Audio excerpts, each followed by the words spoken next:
Glimpse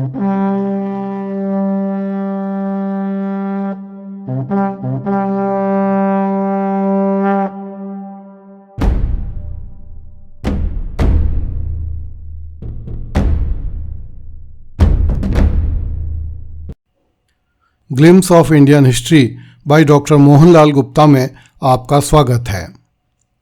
इस धारावाहिक में प्रसारित की जा रही कड़ियों के आलेख हमने अपनी वेबसाइट bharatkaitihas.com पर सिलसिलेवार उपलब्ध करवाए हैं। दर्शक इन आलेखों को वेबसाइट पर जाकर भी पढ़ सकते हैं। धन्यवाद। पिछली कड़ी में हमने ईस्ट इंडिया कंपनी के संरक्षण में चले जाने के बाद जयपुर राज्य में हुई कुछ राजनीतिक घटनाओं की चर्चा की थी। इस कड़ी में हम ईस्ट इंडिया कंपनी के संरक्षण में चल रही कोटा रियासत में से झालावाड़ राज्य के अलग होने की घटना की चर्चा कर रहे हैं। ईस्वी 1824 में कोटा राज्य के प्रतापी फौजदार झाला जालिम सिंह की मृत्यु हो गई। उसका पुत्र झाला माधो सिंह पहले से ही कोटा राज्य का दीवान था। ईस्वी 1828 में महाराव किशोर सिंह की भी मृत्यु हो गई तथा उसका भतीजा राम सिंह कोटा का राजा बना।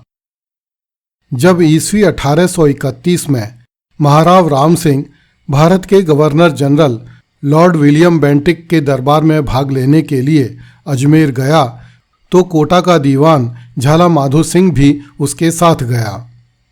गवर्नर जनरल ने झाला माधो सिंह को चंवर प्रदान किए।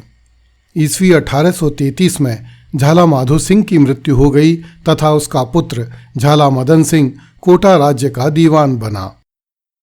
स्वर्गीय दीवान माधो सिंह ने शासन की समस्त शक्तियां अपने हाथ में रखते हुए भी अपने पिता जालिम सिंह के कहने पर सदैव महाराव किशोर सिंह तथा महाराव राम सिंह का सम्मान किया तथा यह कभी अनुभव नहीं होने दिया कि महाराव कोटा राज्य का स्वामी नहीं है या माधो सिंह महाराव का सेवक नहीं है। किंतु माधो सिंह के पुत्र मदन सिंह में अपने पितामह एवं पिता जैसी विनम्रता नहीं थी। मदन सिंह ने कोटा की दीवानी हाथ में आते ही समस्त राजकीय चिन्ह धारण कर लिए। जब वह कोटा नगर में प्रवेश करता अथवा बाहर निकलता तो राजा की तरह तोपों की सलामी लेता। उसका जन्मदिन पूरे राज्य में समारोह पूर्वक मनाया जाता। राजकीय आदेशों में उसका नाम राजाओं की तरह लिखा जाने लगा। धीरे धीरे वह महाराव राम सिंह की आज्ञा का उल्लंघन करने लगा। इस पर ईस्वी 1834 में कोटा नरेश राम सिंह ने कंपनी सरकार से दीवान मदन सिंह की शिकायत की।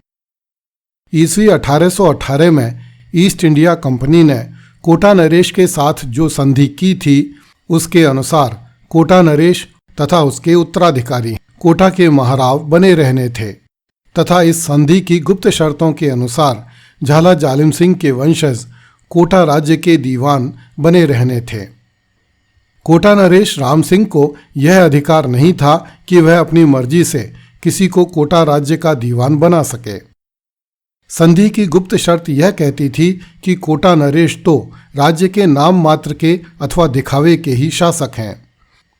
राज्य के असली स्वामी झाला जालिम सिंह तथा उसके उत्तराधिकारी हैं। इस संधि को हुए अब 16 साल हो चुके थे और नया महाराव राम सिंह जैसे भी हो सके झालों से पीछा छुड़ाना चाहता था। गवर्नर जनरल ने इस शर्त पर मदन सिंह को कोटा राज्य के दीवान के पद से हटाना स्वीकार किया कि झाला जालिम सिंह के शासनाधिकार वाले क्षेत्रों को कोटा राज्य से काटकर एक नया राज्य बनाया जाए और मदन सिंह को उस राज्य का राजा बनाया जाए। महाराव राम सिंह ने दीवान मदन सिंह से पीछा छुड़ाने के लिए इस प्रस्ताव को भी स्वीकार कर लिया। अंग्रेजों ने झाला मदन सिंह के लिए जो राज्य प्रस्तावित किया उसकी आय 5 से 6 लाख रुपए वार्षिक थी, किंतु मदन सिंह इस राज्य से संतुष्ट नहीं हुआ। कहा जाता है कि मदन सिंह ने एक जाली पत्र तैयार करके पॉलिटिकल एजेंट लुडलो को दिखाया। इस पत्र में स्वर्गीय महाराव उम्मेद सिंह द्वारा झाला जालिम सिंह के नाम से यह लिखा हुआ था कि गद्दी हमारे हाथ में रहेगी और शासन तुम्हारे हाथ में। यदि हमारे वंशज कभी अलग होना चाहेंगे तो तुमको राज्य का इतना बड़ा हिस्सा दिया जाएगा जिससे आय 12 लाख रुपए सालाना हो। यह जानते हुए भी कि पत्र नकली है, पॉलिटिकल एजेंट लडलू ने उसे स्वीकार कर लिया। महाराव राम सिंह भी मान गया। शासन के सारे सूत्र मदन सिंह के हाथ में ही थे। कुछ इतिहासकारों ने लिखा है कि मदन सिंह ने कागजों में हेरा फेरी करके 15 लाख रुपए की आय वाले परगने अपने हिस्से में कर लिए। उस काल में घटी हुई घटनाओं को देखते हुए यह कहा जा सकता है कि ब्रिटिश अधिकारी ही मदन सिंह को कोटा राज्य का विभाजन करने के लिए उकसा रहे थे। जब झाला मदन सिंह अंतिम बार महाराव राम सिंह को प्रणाम करने के लिए आया तो क्रुद्ध महाराव राम सिंह ने उसे काला घोड़ा और काले कपड़े प्रदान किए। दीवान मदन सिंह ने बिना कोई उत्तेजना दिखाए उन काली वस्तुओं को स्वीकार कर लिया जो कि राज्य से निष्कासित किए जाने वाले राजपुरुषों को सजा के रूप में प्रदान की जाती थीं। उन काली वस्तुओं को धारण करके तथा महाराव राम सिंह का अभिवादन करके मदन सिंह काले घोड़े पर सवार होकर सूरजपोल से बाहर निकला। कोटा नगर से 1 मील दूर उसके सैनिक उसकी प्रतीक्षा कर रहे थे। वहां से वह नए वस्त्र धारण करके हाथी पर बैठा। मदन सिंह पर राजाओं की तरह चंवर ढुलने लगे, चोबदार नकीब बोलने लगे और वह नरेश की भांति छत्र तथा चंवर धारण करके झालरा पाटन की ओर चला गया। इस प्रकार मदन सिंह के पितामह के समय से कोटा राज्य के साथ झालों का जो संबंध चला आ रहा था वह अपने अंत को प्राप्त हुआ। झालों का पहली बार राजपूताने में एक स्वतंत्र राज्य अस्तित्व में आया। झालरा पाटन को इस नए राज्य की राजधानी बनाया गया। इस नए राज्य में 17 परगने थे।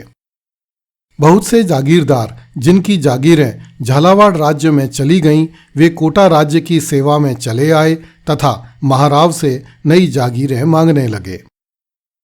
इस पर कोटा महाराव राम सिंह ने उन्हें 3 लाख रुपए की जागीरें प्रदान की।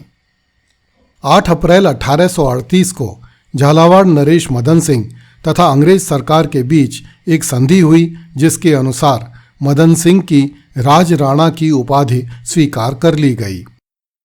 उसका दर्जा राजपूताने के दूसरे राजाओं के समकक्ष माना गया। मदन सिंह के वंशजों को झालावाड़ राज्य का वास्तविक उत्तराधिकारी माना गया। इस सब के बदले में राजराणा मदन सिंह ने अंग्रेज सरकार को अपने राज्य का संरक्षक स्वीकार कर लिया तथा उनसे पूछे बिना किसी अन्य राज्य से शत्रुता अथवा मित्रता न करने का वचन दिया। झालावाड़ राज्य द्वारा ईस्ट इंडिया कंपनी को 80,000 रुपये वार्षिक खिराज दिया जाना निश्चित हुआ। आवश्यकता पड़ने पर सैनिक सहायता देने का भी वचन दिया गया। ईस्वी 1845 में राजराणा मदन सिंह की मृत्यु हो गई तथा उसका पुत्र झाला पृथ्वी सिंह झालावाड़ राज्य का नया राजराणा बना। ईस्वी 1818 से 1857 तक राजपूताना के राज्य ईस्ट इंडिया कंपनी के संरक्षण में रहे। इस काल में राजपूताना में 2 नए राज्य अस्तित्व में आए, टोंक तथा झालावाड़। इनमें से टोंक राज्य के अस्तित्व में आने का इतिहास पहले की कड़ियों में बताया जा चुका है। ईस्वी 1870 में governor general Lord Mayo Ajmer आया। उसने राजपूताने के समस्त राजाओं को अजमेर दरबार में आमंत्रित किया। झालावाड़ के राजराणा झाला पृथ्वी सिंह को भी इस दरबार में आमंत्रित किया गया। राजपूताने का कोई भी राजा राजराणा पृथ्वी सिंह को राजा मानने को तैयार नहीं था, न ही उसे कोई अपने पास बैठाने को तैयार था। झाला पृथ्वी सिंह ने हाड़ौती के पॉलिटिकल एजेंट से कहा कि आप महाराणा से मेरी भेंट करवा दें, मैं उन्हें प्रसन्न कर लूंगा। यदि महाराणा ने मुझे राजा स्वीकार कर लिया तो फिर हिंदुस्तान के किसी राजा की हिम्मत नहीं है जो मेरी उपेक्षा कर सके। जब हाड़ौती के पॉलिटिकल एजेंट ने महाराणा शंभू सिंह के समक्ष यह प्रस्ताव रखा तो मेवाड़ के सरदारों ने इस बात पर आपत्ति व्यक्त की कि झाला पृथ्वी सिंह महाराणा से राजाओं की तरह मिलेगा। इस पर महाराणा शंभू सिंह ने पृथ्वी सिंह से भेंट करने से मना कर दिया। झाला पृथ्वी सिंह अंग्रेजों के पीछे लगा रहा। अंत में बहुत से अंग्रेज अधिकारी महाराणा के समक्ष एकत्रित हुए और उनसे विनती की कि आप झाला पृथ्वी सिंह से भेंट करके अंग्रेजों की इज्जत बचाएं तथा हमारे बनाए हुए राजा को राजा स्वीकार करें। महाराणा शंभू सिंह ने अंग्रेज अधिकारियों की बात मान ली। महाराणा शंभू सिंह ने अजमेर से उदयपुर के लिए रवाना होने वाले दिन राजराणा पृथ्वी सिंह को बुलवाया। महाराणा ने पृथ्वी सिंह को यह छूट दी कि वह मूर्छल, चंवर तथा अन्य लवाजमे के साथ दरबार में आए। महाराणा ने पृथ्वी सिंह को कोटा के राजा के समान आदर देते हुए अपने बाईं ओर की गद्दी पर बैठाया। महाराणा ने उसे हाथी, घोड़े, खिलगत तथा जेवर भी प्रदान किए।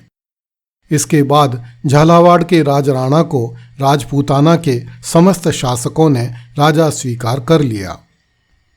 अगली कड़ी में देखिए, अंग्रेजों ने डूंगरपुर के महारावल को बलपूर्वक वृंदावन भेज दिया। कृपया इस चैनल को लाइक, सब्सक्राइब एवं शेयर करें तथा नोटिफिकेशन का आइकन ऑन करें ताकि आपको चैनल पर अपलोड होने वाली नई वीडियो की जानकारी तुरंत मिल सके। जय हिंद।